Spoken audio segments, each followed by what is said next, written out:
व्याकरण के साथ साथ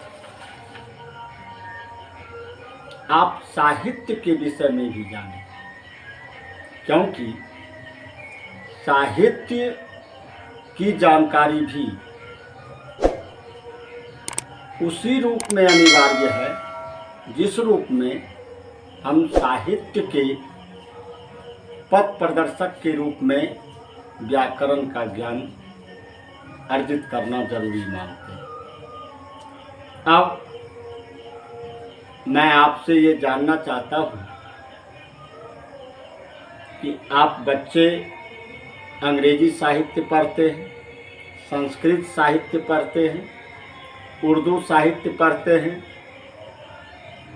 यानी जितनी भाषाएं हैं सबों का अपना साहित्य है। लेकिन साहित्य है क्या और साहित्य का ज्ञान हमारे लिए क्यों जरूरी है, तो आप इस बात को जानें। आचार्य श्री पूजन सहाय ने कहा, साहित्य समाज का दर्पण होता है। साहित्य समाज का दर्पण होता है और एक कुशल मनुष्य की पहचान का एक बहुत बड़ा मापदंड साहित्य का ज्ञान है। भर्तृहरि बहुत बड़े विद्वान हैं। उन्होंने सुक्ति मुक्ता दशकम में लिखा है, साहित्य संगीत कला विहीन ते मर्त्य पुच्छ विषान हीन तृणन खादन्नपि जीव मानस तत् भागधेयम परमं पशुना। यानी जिस व्यक्ति के पास साहित्य नहीं है,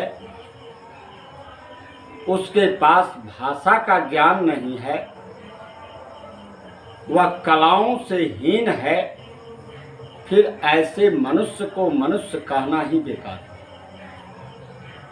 हाँ, मनुष्य की संरचना तो जरूर है, लेकिन मनुष्यता के लिए जो जरूरी है, जिसका ज्ञान उसे होना चाहिए, अगर वह नहीं है तो वह पूंछ और सींग रहित पशु ही है। इसीलिए एक मनुष्य जीवन में साहित्य का ज्ञान होना परमावश्यक है और इस साहित्य को हम व्यापक रूप में समझें, क्योंकि साहित्य का फलक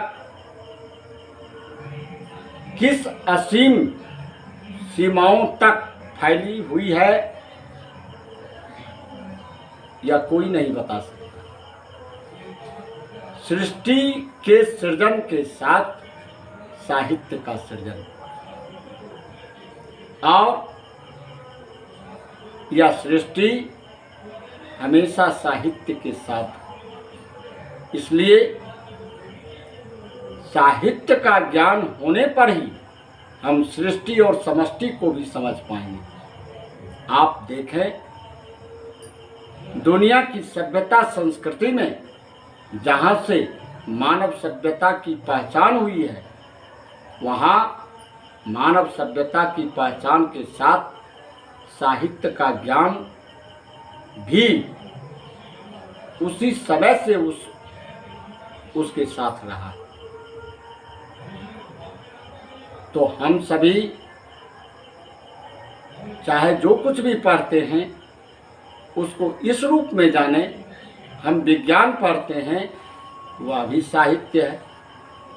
हम गणित पढ़ते हैं, वह भी साहित्य है। कला दर्शन, वह भी साहित्य है। सब कुछ साहित्य ही है।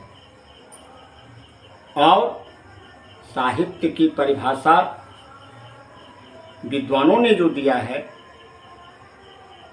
तो वह इस रूप में जानिए, सहितस्य भावः साहित्य।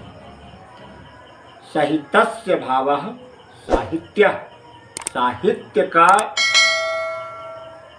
ज्ञान अर्थात सहित का भाव साहित्य।